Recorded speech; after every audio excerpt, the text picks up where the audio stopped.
नमस्कार, मैं हूं Iqbal Parvez. India news desk में आपका स्वागत है। साथियों, फ़िलिस्तीन में जश्न मनाया जा रहा है। अल अक्सा मस्जिद में जश्न मनाया जा रहा है क्योंकि इज़राइल को फ़िलिस्तीन ने धूल चटा दिया है। हमास एक छोटी ताकत है, सोच लीजिए, उसने इज़राइल जैसे मुल्क को धूल चटा दिया है। इज़राइल ने युद्ध विराम की घोषणा कर दी है। मगर इन सब के बीच में दो बड़ी और ख़बरें आ रही हैं जो मैं आपके साथ शेयर करना चाहता हूँ। उसमें एक ये है कि इज़राइल के प्राइम मिनिस्टर नेतन्याहू की कुर्सी जाने वाली है। दूसरी बड़ी खबर ये है कि अमेरिका के राष्ट्रपति जो बाइडेन की भी मुखालफत शुरू हो चुकी है। उनका भी विरोध हो रहा है। उनके विरोध में जो उनकी पार्टी है डेमोक्रेटिक पार्टी, वही उसी के काफ़ी लोग खड़े हो चुके हैं। जी हाँ, डेमोक्रेटिक पार्टी भी दो धड़े में बढ़ चुका है।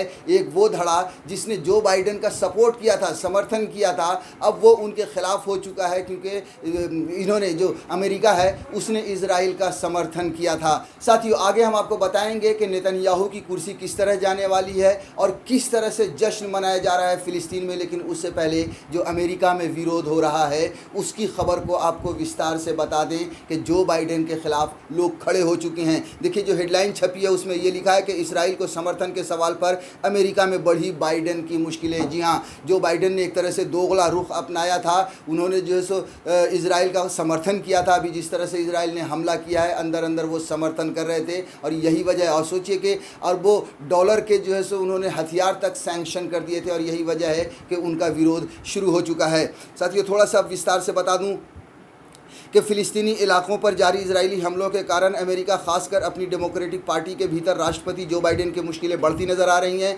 डेमोक्रेटिक पार्टी के प्रोग्रेसिव धड़े ने इजराइल को समर्थन देने के बाइडेन प्रशासन के रुख के खिलाफ जोरदार मुहिम छेड़ दी है। जिसने जो बाइडेन का समर्थन किया था, अब वही लोग खड़े हो चुके हैं कि भैया आपने इजराइल का समर्थन क्यों किया। इनका ये मानना है साफ साफ कि वहाँ पर इजराइल ने एक तरह से ह्यूमन राइट्स का हनन किया है, वहाँ पर लोगों पर अत्याचार किए हैं, फ़िलिस्तीनियों को मारा है, इसलिए वो जो बाइडेन के ख़िलाफ़ उन्होंने मुहिम छेड़ी है। उसके अलावा ऐसा पहली बार हुआ है जब अमेरिका के अलग अलग शहरों में हज़ारों लोगों ने फ़िलिस्तीनियों के पक्ष में सड़कों पर उतरकर प्रदर्शन किया। इससे न सिर्फ ये संकेत मिला है कि इजराइल को समर्थन के मुद्दे पर अमेरिका में मौजूद आम सहमति टूट गई है, बल्कि फ़िलिस्तीनियों के मानव अधिकार को लेकर वहाँ एक नई जागरूकता भी पैदा हो गई है। जी हाँ, आप देखिए कि आपने पहली बार इस तरह से हुआ है। जी हाँ, आपको बता दूं कि जब इजराइल ने हमला किया उसके बाद पहली बार ऐसा हुआ है कि अमेरिका में इतना बड़ा विरोध हुआ है इजराइल के ख़िलाफ़ और फ़िलिस्तीन के समर्थन में, क्योंकि वहाँ पर लोग ये समझ चुके हैं ह्यूमन राइट्स को और किस तरह से फ़िलिस्तीनियों पर अत्याचार हो रहे हैं। इसको जानकर लोग जो है सो पूरी तरह से जागरूक हो चुके हैं और यही वजह है कि वो न सिर्फ इजराइल के ख़िलाफ़ खड़े हुए बल्कि जो बाइडेन के ख़िलाफ़ भी मुहिम चलानी शुरू कर दी है। बुधवार को जो बाइडेन जब अमेरिकी राज्य मिशिगन के डेट्रॉइट गए तो वहां हवाई अड्डे पर ही डेमोक्रेटिक पार्टी के हाउस ऑफ रिप्रेजेंटेटिव की सदस्य रशीदा तलाइब ने एक तरह से उन्हें घेर लिया। उन्होंने बाइडेन के सामने वे तमाम बातें दोहराई जो पिछले हफ्ते उन्होंने हाउस में अपने भाषण में कही थी। तलाइब का ये भाषण बहुत चर्चित हुआ था। अमेरिकी मीडिया में छपी खबरों के मुताबिक तलाइब ने डेट्रॉइट में राष्ट्रपति के सामने उनसे कहा था कि फ़िलिस्तीन लोगों की मानव अधिकारों की रक्षा के लिए उन्हें अधिक कदम उठाने चाहिए। जी हाँ, जो बाइडेन को कहा गया था कि साहब, जो फ़िलिस्तीन के लोगों पर जो अत्याचार हो रहा है उसके ख़िलाफ़ आप कदम उठाइए, लेकिन जो बाइडेन इजराइल का समर्थन कर रहे थे। इसी बीच साथियों, आपको याद होगा कि पिछले दिनों इसी बीच 735 अरब डॉलर की सैनिक सहायता देने का भी ऐलान किया था जो बाइडेन ने, जिसके खिलाफ भी वहां पर बहुत चर्चा है और लोग उसका भी विरोध कर रहे हैं। जी हां, आपको बता दें कि इसी बीच इजराइल को 735 अरब डॉलर की सैनिक सहायता देने के बाइडेन प्रशासन के हालिया ऐलान के खिलाफ डेमोक्रेटिक पार्टी के सदस्य AOC नाम से मशहूर एलेक्जेंड्रिया ओकासियो कार्तेज ने हाउस ऑफ रिप्रेजेंटेटिव में एक प्रस्ताव पेश कर दिया है। इस सहायता के तहत इजराइल को उन्नत हथियार दिए जाने हैं। AOC ने अपने प्रस्ताव में इस आपूर्ति पर रोक लगाने की मांग की है। तो सोचिए कि जो बाइडेन ने जो दिया था कि भैया 735 अरब डॉलर की हम सैन्य सहायता करेंगे, उस पर भी रोक लगाने के लिए प्रस्ताव दे दिया गया है। तो साथियों, इस तरह से जो है सो जो बाइडेन का विरोध हो रहा है और जो विश्लेषकों का मानना है कि हाल के वर्षों में सैंडर्स के समर्थकों और दूसरे प्रगतिशील समूहों ने अपने ग्रास रूट संगठनों और ऑनलाइन मीडिया के जरिए अपनी एक अहम मौजूदगी अमेरिका में बना ली है। देश के अलग अलग हिस्सों में हुए इजराइल विरोधी प्रदर्शनों का आयोजन उन्हीं संगठनों ने किया है। पिछले राष्ट्रपति चुनाव में इन संगठनों ने जो बाइडेन का समर्थन किया था, इसलिए बाइडेन के लिए उनके विरोध को नज़रअंदाज करना आसान नहीं है। अब बाइडेन की मुश्किल ये है कि जो समूह उनके समर्थक रहे हैं वे इजराइल के मामले में उनके रुख की खुलकर आलोचना कर रहे हैं। तो साथियों, ये है पूरा मामला कि जिन लोगों ने जो बाइडेन का समर्थन किया था वही लोग इजराइल के खिलाफ खड़े हुए हैं, और जो बाइडेन के लिए एक तरह से हो गया कि उगलो तो अंधा और निकले तो कोढ़ी। अब वो किसका समर्थन करें? अब उन्होंने इजराइल का जब समर्थन किया तो ये सारे लोग खिलाफ हो चुके हैं। और साथियों, एक बड़ी बात और है कि ये बताया जा रहा है, खबरें इस तरह से आ रही हैं कि जो बाइडेन को ये समझ में आ चुका था कि उनका विरोध, उनके खिलाफ विरोध हो रहे हैं, उनके अपने लोग ही उनका विरोध कर रहे हैं इजराइल का समर्थन देने की वजह से। इसलिए ये बताया जा रहा है कि जो बाइडेन ने भी इजराइल पर प्रेशर बनाया, दबाव बनाया, नेतन्याहू को फ़ोन कर कहा कि अब जंग रोकनी चाहिए। इसमें एक बड़ा हाथ ये भी माना जा रहा है कि जिस तरह से जो बाइडेन ने फिर जब अपनी मुखालफत देखते हुए जब उन्हें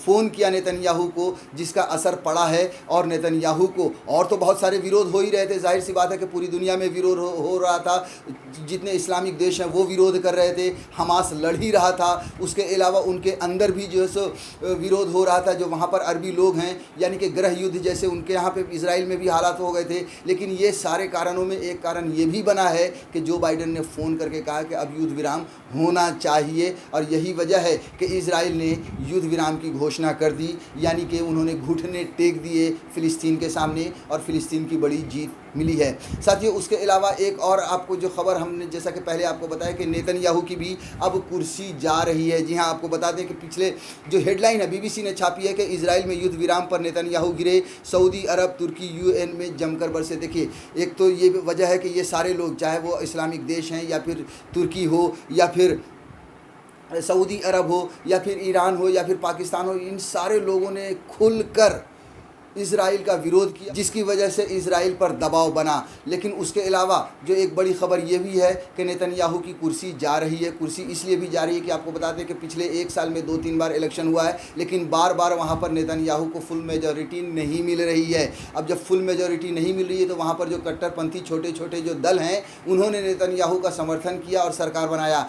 अब नेतन्याहू ने इसी वजह से, जी हाँ, आपको बता दें कि इसी वजह से वो लोगों की सहानुभूति लेने के लिए उन्होंने फ़िलिस्तीन पर हमला किया। ये ऐसे लोग हैं जो एक तरह से फर्जी राष्ट्रवाद का जुमला देकर लोगों को बेवकूफ़ बनाते हैं, और यही नेतन्याहू की चाल थी, मगर इस बार नाकाम हो गई। उन्हें जो है सो झुकना पड़ा फ़िलिस्तीन के सामने, यूएनओ के सामने, और युद्ध विराम करना पड़ा। अब इसमें बड़ी समस्या ये हो चुकी है कि जिन दलों ने, कट्टरपंथी दलों ने नेतन्याहू का समर्थन किया था, जिन कट्टर दलों ने नेतन्याहू की सरकार बनाने में उनकी मदद की थी, अब वो कट्टर दल, वही कट्टर दल नेतन्याहू के ख़िलाफ़ खड़े हो गए हैं, और उन्होंने ये कह दिया कि अब भूल जाओ कि तुम्हारी कोई सरकार बनेगी, अब हम तुम्हारे साथ में नहीं हैं। तो इनके लिए भी एक बड़ी मुसीबत सामने आ खड़ी हुई है। वहीं दूसरी तरफ अगर हम फ़िलिस्तीन की बात करें तो वहाँ पर जश्न का माहौल है। आप देखिए कुछ तस्वीरें कि किस तरह से वहाँ पर लोग जश्न मना रहे हैं। अल-अक्सा में मस्जिद में भी जश्न मनाया जा रहा है, यहाँ तक कि पूरी दुनिया में इसका जश्न मनाया जा रहा है।